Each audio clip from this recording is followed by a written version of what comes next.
Councilmember Bunker. Well, I said that I'm open to a swap with Scientology as well, if it makes sense. And when John came in, John was talking about, oh, maybe we can use eminent domain. And that quickly turned into, ooh, I'm on speed dial with David Miscavige. And I, sat back and said, let him have a chance here. Because I figured whatever deal comes before us, we would be level-headed and decide whether it was a good deal or not. But, one thing that we're lucky to have here is Tracy McManus is a very solid reporter, and she's been covering the Scientology beat in the Tampa Bay Times for years now. And early on, there was an article that she wrote where David Miscavige said, yeah, this was my idea to buy up all this property, so I asked the parishioners to join me, and we would create this plan for the downtown.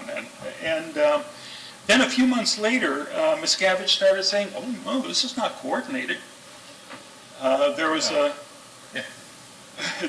a meeting with council members individually back in 2017 where he said, we're done purchasing property, that's it. In the meantime, that very same moment, he was in the process of buying $26 million more worth of buildings, including the Atrium building. So we can't exactly trust what Miscavige says.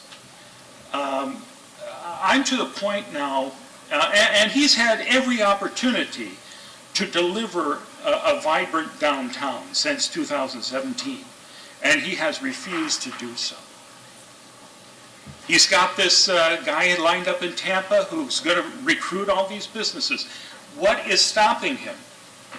So my feeling at this point is, an acceptable swap was we give him the CMA property for $100 million worth of buildings he's been sitting on and doing nothing.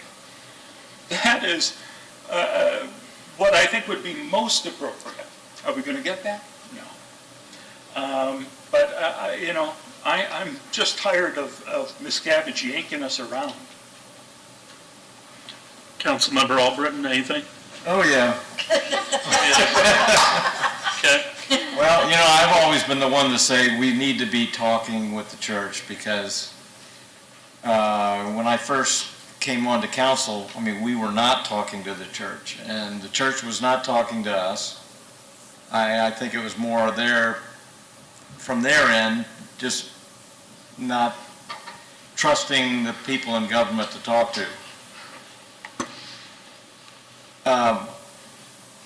But I agree with Mark. They've had these properties for a long time. I don't see any movement on it. If they really wanted to have a vibrant downtown, why aren't they doing something? Are they waiting for us? Look what we've done. We got Imagine Clearwater, and we've got development on the Bluff plan.